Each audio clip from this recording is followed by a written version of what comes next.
Hello student, welcome to my YouTube channel. আজকে আমরা একটা প্রবলেম শিখবো। দেখো প্রবলেমটা দেখো একটু। এই একটা রিং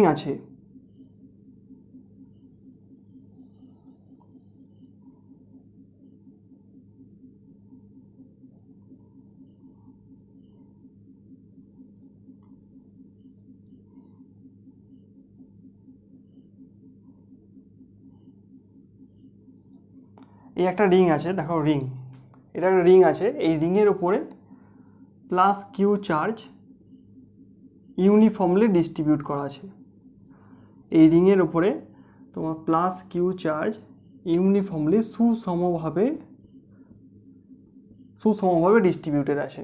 আর এই রিংয়ের তোমার হচ্ছে ব্যাসার্ধ হচ্ছে তোমার এ। ঠিক আছে, তাহলে এখানে দেখো আমি একটু প্রবলেমটা তোমাদের ডিসক্রাইব করে দিচ্ছি কি বলতে চাইছে। এখানে ধরো এটা কেন্দ্র, আর এর থেকে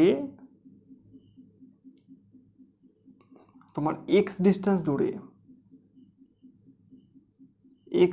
দূরে এইখানে এই পয়েন্টে একটা মাইনাস কিউ চার্জ রাখা হয়েছে। আর এখানে কি হয়েছে, কিউ চার্জ এর উপরে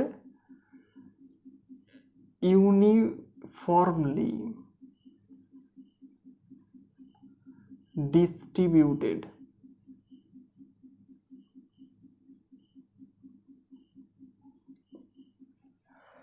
এখানে ইউনিফর্মলি কিউ চার্জটাকে কী হচ্ছে, এর মধ্যে ইউনিফর্মলি ডিস্ট্রিবিউট করা হয়েছে। ঠিক আছে, সুষমভাবে ডিস্ট্রিবিউশন করা হয়েছে। এই কিউ চার্জটাকে কী হয়েছে দেখো, মানে চার্জ একটা কি বালির গুঁড়োর মতো ধরে নাও, সেই গুঁড়োগুলোকে এখানে কী হয়েছে এরকম করে চার্জগুলোকে এরকম করে ছড়িয়ে দেওয়া হয়েছে। ঠিক আছে, রিংয়ের ওপরে সুষমভাবে ছড়িয়ে দিয়ে, যাতে কী হয় চার্জ ডেন্সিটি সব জায়গায় সমান হয়।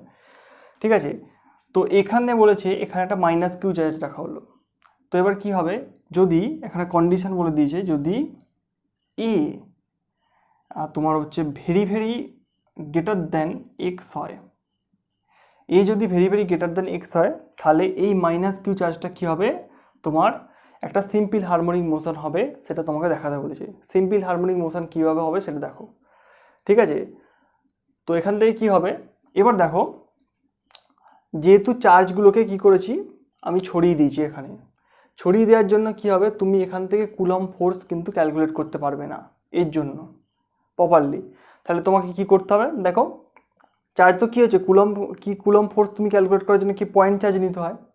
এখানে কি চার্জকে ডিস্ট্রিবিউট করা হতে আছে, এখানে সব জায়গাতেই চার্জ ছড়িয়ে আছে। ঠিক আছে, তো আমি কি করব, এখানে কিন্তু এই রিংয়ের জন্য পুরো তোমার হচ্ছে কুলম্বস থিওরি ফেলতে পারবো না। তো আমাকে কী করতে হবে, তার জন্য আমি ধরে নেবো এই ছোট্ট জায়গাতেই ধরে নিচ্ছি, এখানে ডিএল লেন্থ নিয়ে নিলাম, এই ডিএল লেন্থে ধরে নিচ্ছি ডি কিউ পরিমাণ চার্জ আছে। ওখানে কি হচ্ছে, একটা ছোট্ট স্মল অ্যামাউন্ট অফ চার্জ আছে। তাহলে আমি এখানে কী করবো, এরকম করে ডিকিউ করে ডিএল এখানে একটা ডিকিউ নিলাম, এখানে একটা ডিকিউ নিলাম। এই যে প্লাস চার্জগুলো আছে, তাহলে এটা কি লেখা একটা ছোটো চার্জ। তাহলে দেখো ওই সমস্ত ডিকিউগুলোকে যদি আমি ইন্টিগ্রেশন করে দিই, তাহলে কী হবে, কিউ চার্জ পেয়ে যাব। তাহলে সমস্ত কিউগুলোকে যদি আমি এখানে ডিকিউ, এটা একটা ডিকিউ, এটা একটা ডিকিউ, এটা একটা ডিকিউ, এটা একটা ডিকিউ, এটা একটা ডিকিউ, এটা একটা ডিকিউ, এই সব ডিকিউগুলোকে যোগ করে যাই, সব ডিকিউর জন্য এখানে ফোর্স ক্যালকুলেট করব। প্রতিটা ডিকিউর জন্য এখানে ফোর্স, কারণ প্রতিটা ডিকিউ কী হবে, একটা করে পয়েন্ট চার্জ। তো ডিকিউর জন্য এখানে কত ফোর্স হবে আমি ক্যালকুলেট করে নিই এবার। তো এখান থেকে ধরে নাও এটা হচ্ছে তোমার আর ডিস্টেন্স। ডিকিউ চার্জের জন্য আর ডিস্টেন্স দূরে এই পয়েন্টে ফোর্স কত হবে, যেহেতু স্মল চার্জ তার জন্য স্মল ফোর্স।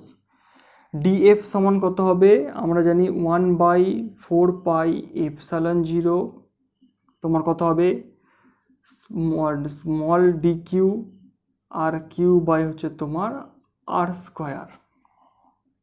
ঠিক আছে, এইটা হবে। আর এই কোণটা আমি বলে দিচ্ছি থিটা।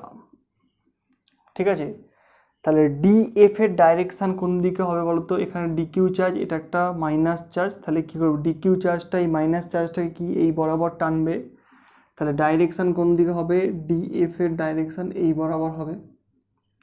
তো ডিএফ এর ডাইরেকশান যদি এ পাশে হয়, তো ডিএফকে দুটো কম্পোনেন্টে ভাঙা যেতে পারে, একটা এই দিকে হবে ডিএফ কস থিটা, আর এই দিকে কত হবে df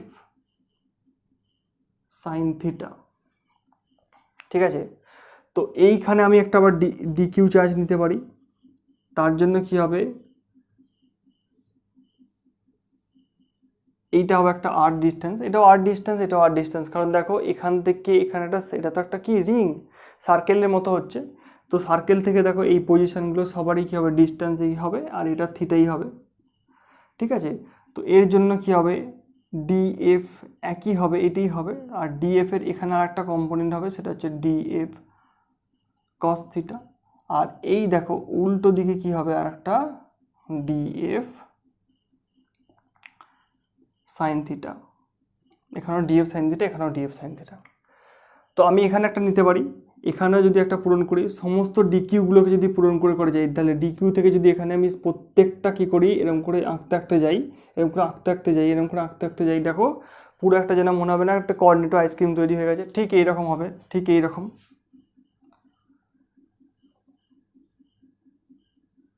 ঠিক এইরকম হবে না,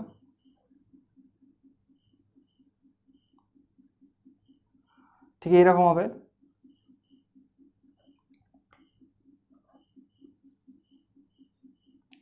কী হবে, সবগুলো এগুলো আর ডিস্টেন্স, বুঝতে পারছো, তো সবগুলোই কী হবে, এরকম হবে। আর দেখো এখান থেকে কী হবে, ডিএফ সাইন থিটা, প্রত্যেকটা কম্পোনেন্ট, এই কম্পোনেন্টটা তার অপোজিট কম্পোনেন্ট দুটো নিলে, এই ডিকিউ যদি তুমি নিয়ে নাও, তাহলে ডিএফ সাইন থিটাগুলো কী হবে, সমস্ত কী হবে, ডিএফ সাইন থিটাগুলো দেখো এখানে যদি একটা নিই, যদি এইখানে নিই, এইখানে একটা ডিকিউ নিই, আর এইখানে একটা ডিকিউ নিই, এর অপোজিটে যদি ডিকিউ নিই, তাহলে এখানে একটা হবে ডিএফ সাইন থিটা হবে, আর ঠিক আবার এর অপোজিট আর একটা কী হবে, ডিএফ সাইন থিটা হবে, আর এই দিকে আবার কত হবে, দুটো ডিএফ কস থিটা হবে। তো দেখো ডিএফ সাইন থিটা কম্পোনেন্টগুলো সবসময় কী হবে, তোমার নিউট্রালাইজ হয়ে যাবে, একটা ডিএফ সাইন থিটা এইদিকে, একটা ডিএফ সাইন থিটা এইদিকে, এইটার পাশে, এইটার পাশে, এইটার পাশে, ঠিক আছে, সব ডিএফ সাইন থিটাগুলো সব ক্ষেত্রেই কী হবে, তোমার নিউট্রালাইজ হয়ে যাচ্ছে।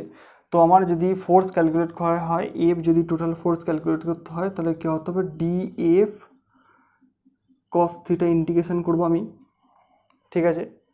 আচ্ছা, আমি ডিএফ জানি, ডিএফ কত, 1/4πε0 ডি কিউ বাই তোমার হচ্ছে আর স্কোয়ার, আর কস থিটা সমান এখানে বার করে নাও, কস থিটা সমান কত হবে, x/r, তো এখানে কস থিটা সমান লিখে দিচ্ছি x/r। আচ্ছা, তো 1/4πε0 আর কিউব, এখানে একটা কিউ দিয়ে দিলাম, এক্স দিয়ে দিলাম, ডিকিউ হয়ে গেল। দেখো ডিকিউ সমান টোটাল সমস্ত ডিকিউর ইন্টিগ্রেশন করলে কত হবে, কিউ পাবো, তো কত হলো এটা, ফোর্স তোমার হয়ে গেল 1/4πε0 আর কিউব কিউ, ঠিক আছে। তো এবার দেখো আমি কি বলে দিচ্ছি, আর এখানে কত হবে, আর সমান আমি ধরে নিচ্ছি এ স্কোয়ার প্লাস এক্স স্কোয়ার, তো এফটাকে কি লেখা যায়, এফটাকে লেখা যায় কিউ এক্স বাই হচ্ছে তোমার 4πε0 এ স্কোয়ার প্লাস এক্স স্কোয়ারের 3/2 আর কিউব, ঠিক আছে। এবার দেখো যদি a very greater than x হয়, তাহলে a square very greater than x square, তাহলে এখানে কী নিয়ে নেবো আমি, তোমার এ স্কোয়ার যদি বড় হয় তো এক্স স্কোয়ারটা বাদ দিয়ে দেবো, তাহলে কত হলো, এখানে পড়ে রইলো কত, কিউ বাই 4πε0 তোমার এ কিউব, ঠিক আছে। এবার দেখো যদি ভেক্টর সাইন দিকে লিখি, এফ যদি লিখি, তাহলে কত হবে, minus q by 4πε0 a cube x vector. তাহলে নেট ফোর্স দেখো এই পাশে হচ্ছে, ফোর্স এ পাশে, ডিসপ্লেসমেন্ট এ পাশে, আগের দিন শিখিয়েছিলাম এফ ইজিক্যাল টু মাইনাস কে এক্স যদি হয় তখন কী হবে, এটাই হবে তোমার কি এফ ইজিক্যাল টু, তাহলে এখান থেকে কী হলো, এফ ইজিক্যাল টু তুমি পেয়ে গেলে কত, এখান থেকে লিখে দিচ্ছি দেখো, এফ ইজিক্যাল টু তাহলে কত হলো, মাইনাস কে এক্স, ঠিক আছে। এফ ইজিক্যাল টু তাহলে কত হলো, মাইনাস কে এক্স, যেখানে কে সমান কত হচ্ছে, একটু আমি এখানটা মুছছি তোমার এই জায়গাটা, তাহলে কে সমান কত হচ্ছে, কে সমান এক্স বাদে সবটাই কে, তো কিউ কিউ বাই হচ্ছে 4πε0 এ কিউ, এটাই হচ্ছে তোমার কে এর ভ্যালু। তো এফ ইজিক্যাল টু কে এক্স যখনই আমি লিখে দেবো, এফ ইজিক্যাল টু যখন কে এক্সই লিখে দেবো, তখনই এটা কি হবে, এটা হচ্ছে এস এইচ এম এর equation, simple harmonic motion equation. তখন কী হবে দেখো, এ পাশে আসবে একবার, আবার এখান থেকে যদি এ পাশ থেকে আঁকি, এই পাশেও যদি আমি একটু বাড়িয়ে আঁকি, তো এখানেও আমি আঁকতে পারবো এই পজিশানে, আবার এই পজিশানেও আঁকতে পারবো, ঠিক আছে। আবার এই দিকে কত হবে, ডি এফ কস থিটা হবে। তো এবার এ পাশে একবার আসবে, আবার এ পাশে একবার যাবে, এ পাশে একবার যাবে, এ পাশে একবার যাবে, তারপরে কি এই মধ্য ও পয়েন্টটাকে কী করে বারবার কী হবে, এসএইচএম করছে, সিম্পল হারমোনিক অসিলেশন হচ্ছে, সিম্পল হারমোনিক মোশন হচ্ছে, ঠিক আছে। তো এখানে কে ইজিক্যাল টু তাহলে কত হলো, q q by 4πε0 a q, ঠিক আছে। যদি টাইম পিরিয়ড বার করতে দেয় তাহলে এটা কত হবে, তোমার ওমেগা স্কোয়ার ইজিক্যাল টু কত হয়, কে বাই এম। তো ওমেগা ইজিক্যাল টু তাহলে কত হবে তোমার রুট কে বাই এম। আবার ওমেগা সমান আমরা কত জানি, 2π/t সমান হয় ওমেগা, তাহলে ইজিক্যাল টু হতে হবে কে বাই এম। তাহলে টি ইজিক্যাল টু তাহলে কত হবে, 2π√m/k।